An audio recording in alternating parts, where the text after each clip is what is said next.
حضرت سیدنا علی المرتضیٰ شیر خدا رضی اللہ تعالیٰ عنہ فرماتے ہیں بدر کے لیے جب جا رہے تھے تو سواری ایک تھی، سوار تین تھے، ایک سواری اور سوار تین تھی۔ فرماتے ہیں نبی پاک صلی اللہ علیہ وسلم نے فرمایا تین کٹھے نہ بیٹھنا، دو بیٹھیں، سواریوں کو تکلیف ہوتی ہے۔ قربان جاؤں ایسا رسول دیا ہے جو جانوروں کے حقوق کا بھی خیال فرماتے ہیں، اللہ علیہ وسلم۔ دو بیٹھیں، حضرت علی کہتے ہیں پہلے میں اور نبی پاک صلی اللہ علیہ وسلم بیٹھے، اور تیسرے ہمارے ساتھ ابو درداء رضی اللہ تعالیٰ عنہ۔ فرماتے ہیں جا رہے تھے بدر کے لیے، پہلے میں اور حضور بیٹھے، نبی پاک اور ابو درداء بیٹھے۔ فرماتے ہیں پھر نمبر لگ گیا میرا اور ابو درداء کا، اور مصطفیٰ نے گھوڑے کی لگام تھامی تو حضرت ابو درداء تڑپ اٹھے، کہنے لگے علی نہ طبیعت مانتی ہے، نہ ادب مانتا ہے، نہ عشق مانتا ہے، تو اس طرح کر میں تو چھوٹا ہوں، آپ کہیے رسول پاک سے، آپ ہر لحاظ سے بڑے ہیں، آپ عرض کیجئے کہ حضور نہ ادب مانتا ہے، نہ عشق مانتا ہے، نہ پیار مانتا ہے، نہ تقاضا ہے، مہربانی کرے آ جائیں۔ حضرت علی ہاتھ باندھ کے عرض کرنے لگے محبوبہ ٹھیک ہے باری آپ کی پیدل چلنے کی ہے، پر مہربانی کریں، ادب پیار اور محبت مجبور کر رہی ہے۔ تو حضور نے فرمایا علی چپ کر، میں عدل نہیں کروں گا تو لوگ عدل سیکھیں گے کیسے؟ اگر میں عدل نہیں کروں گا تو قوم سیکھے گی کیسے؟ مجھے عدل کرنے دے، انصاف کرنے دے، چلنے دے مجھے، پیدل کچھ نہیں ہوتا۔ میرے نبی پاک صلی اللہ علیہ وسلم نے عدل کا بول بالا کی، ہر مقام پر، ہر نقطے پر رسول پاک صلی اللہ علیہ وسلم نے عدل اور عدل کی آواز بلند فرمائی۔ کوئی مقام ایسا نہیں، آپ پڑھیے کتابیں، اگر ایک کلمہ پڑھنے والے اور یہودی کا فیصلہ آیا ہے اور نبی پاک صلی اللہ علیہ وسلم نے یہودی کو حق میں سمجھا ہے تو نبی پاک نے یہودی کے حق میں فیصلہ دیا۔ وہ منافق بگڑ گیا ہے، حضرت عمر کے پاس گیا ہے، لیکن حضور نے فرمایا جہاں جاتا ہے جا، فیصلہ وہی کیا جائے گا جو عدل پہ مبنی ہو، انصاف پہ مبنی ہو۔ جس سٹیج پہ کو بیٹھا ہے وہ وہاں بڑا ہے، وہ جہاں بیٹھا ہے وہ سلطنت کا مہاراجا ہے، وہ کہتا ہے نہیں میرے پاس سارا کچھ ہے، یہاں تو میں اختیارات استعمال کروں گا، وہ استعمال نہ ہوئے تو پھر دولت استعمال کروں۔ تو جب اجتماعی مزاج قوم کا بگڑتا ہے، معاشرے میں نا انصافی عام ہوتی ہے، ظلم عام ہوتا ہے۔ میرے نبی پاک صلی اللہ علیہ وسلم کی حدیث اور اسے یاد کر لینا، حضور نے فرمایا تھا جس معاشرے میں بے حیائی عام ہوگی وہاں ایسی بیماریاں پیدا ہوں گی جن کا علاج ہی کوئی نہیں ہوگا، اور حضور نے فرمایا جس قوم کے اندر انصاف نہیں ہوگا وہاں قتل عام ہوگا۔ انصاف نہیں، جب تک مجرم کو سزا نہیں ملتی، جب تک مجرم کو سزا نہیں ملتی اتنی دیر تک لوگوں کے لیے وہ نشان عبرت نہیں بنتا، اتنی دیر تک لوگ باز نہیں آتے۔ امام حسن فرمایا کرتے تھے اگر غریب پر ظلم نہ روکا جائے گا تو وہ ظلم امیر کے دروازے تک بھی جائے گا، ایک وقت آئے گا کہ امیروں کے ساتھ بھی زیادتیاں ہونے لگیں۔ اس لیے جب ظلم ہوتا ہے تو اس کی آگ بھی پورے معاشرے کو لپیٹ میں لیتی، اور جب انصاف ہوتا ہے اس کی برکتیں بھی سارے معاشرے کو فائدہ دیتی۔ عدل صاف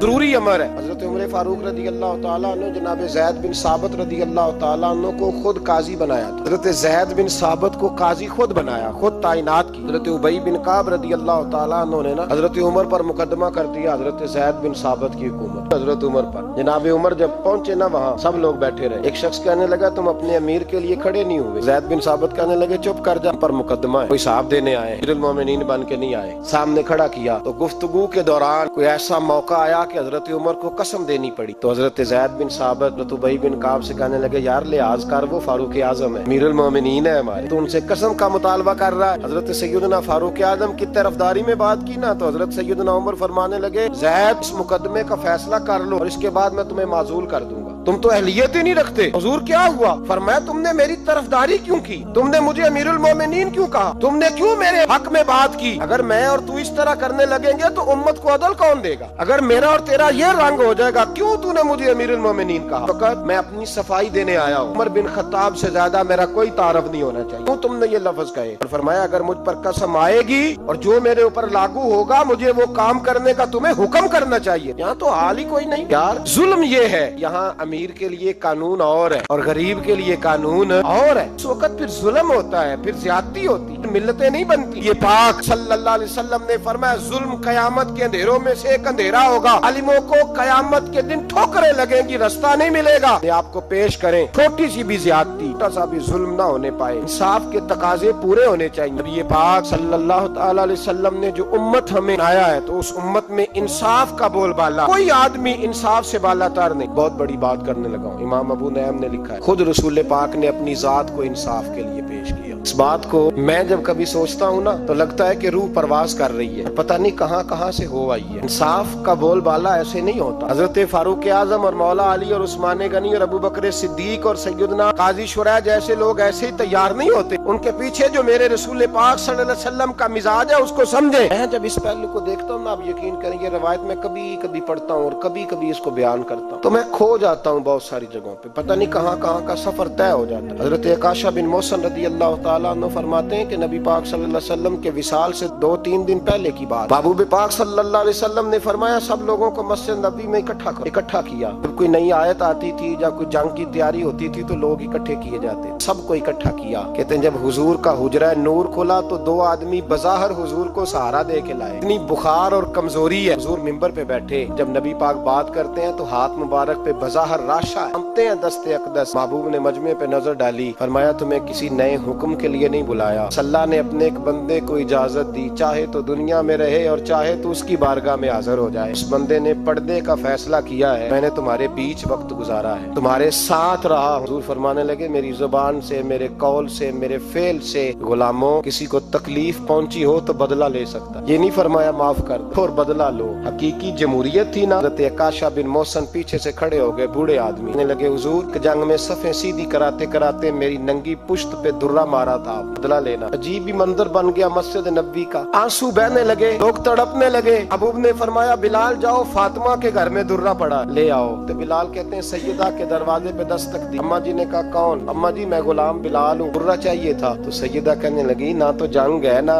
जिहाद है, हुजूर ने दुर्रा क्या करना है, तबीयत मुबारक तो अलील है, बिलाल माजरा क्या है? हजरत बिलाल रो पड़े, कहने लगे एक सहाबी बदला लेना चाहते हैं। हजरत फातिमा ने इमाम हसन और हुसैन को बाहर निकाला, दुर्रा दिया, कहने लगी बिलाल काशा से कहना मेरे बेटों के वजूद पे 100 दुर्रे मारे। इन्होंने फातिमा का दूध पिया, सी कोई नहीं करेंगे, लेकिन हुजूर तक कोई ना जाए, मैंने वैसे भी हुजूर पर कुर्बान करने के लिए पैदा किए। सैयदना बिलाल हबशी रदी अल्लाह तआला अन्हु फरमाते हैं मैं रोता हुआ दुर्रा लिया, शहजादे लिए, और मैं जब हाजिर खिदमत हुआ ना हुजूर के दरवाजे पे दाखिल हुआ, महबूब पाक सल्लल्लाहु अलैहि वसल्लम ने इमाम हसन और हुसैन को देखा, हुजूर रो पड़े, फरमाने लगे इन्हें बिठा दो, पता है फातिमा ने क्या कह के भेजा। शहजादे बैठ गए, महबूब पाक अलैहिस्सलाम ने फरमाया काशा को दुर्रा दो। हजरत काशा कहते मैं दुर्रा लेके आगे बढ़ा तो किसी ने मेरा पैर थामा, जब मैंने नीचे देखा तो अबू बकर सिद्दीक थे। कहने लगे यार मेरी कमर पे मार, हुजूर के करीब ना जाना। नबी पाक ने फरमाया सिद्दीक हट जा यार बीच में से आने दे। कहते मैं जरा आगे बढ़ा तो मौला अली शेर खुदा ने मेरा पैर थामा। काशा ना कर, मैंने कहा आने दो। अबू फरमाने लगे अली हट जाओ, इसे आने दो। हजरत अली शेर खुदा भी हट गए। जनाब अकाशा करीब आए, हुजूर जरा कमर से कपड़ा तो हटाएं, मेरी पुश्त उस वक्त बगैर कपड़े की थी। महबूब ने कपड़ा हटाया और जनाब अकाशा ने दुर्रा जो उठाया तो सहाबा की चीखें निकल गई, रोने लगे ना करना यार ना करना। जनाब अकाशा ने दुर्रा दूर फेंका, हुजूर के वजूद को चूमने लगे, कहने लगे किसने दुर्रा मारना था, मैं तो जाते जाते हुजूर का बोसा लेके अपने लिए जन्नत इकट्ठी करने जा रहा था। मेरे महबूब पाक सल्लल्लाहु अलैहि वसल्लम ने फरमाया जिसने जन्नती देखना हो मेरा आकाशा देखे। उम्मत को दर्श दिया, उम्मत को दर्श दिया, पेश कर अपने आप को इंसाफ के लिए, आगे बढ़, पेश कर अपने आप को इंसाफ के लिए, खड़ा हो जा अदल के लिए। इन्नल्लाह यअमुरु बिल अदल वल इहसान, तुम्हें हुक्म देता है अदल का। मेरे मुस्तफा करीम सल्लल्लाहु अलैहि वसल्लम ने खुद, हालांकि वो दुर्रा जो महबूब पाक सल्लल्लाहु अलैहि वसल्लम ने उनको मारा वो हमदन नहीं था, वो तो सफे सीधी हो रही थी, तुम भी आगे हो जाओ तुम पीछे हो जाओ, रूटीन होती थी। भाई मेरे महबूब सल्लल्लाहु अलैहि वसल्लम ये पैगाम दे के गए हैं उम्मत को, अदल का दामन थाम, इंसाफ से जिंदगी गुजार, इंसाफ के साथ वक्त गुजार। अगर तू इंसाफ नहीं कर, महमूद गजनवी बैठे, एक बंदा तड़पता और रोता हुआ आ गया, रोता हुआ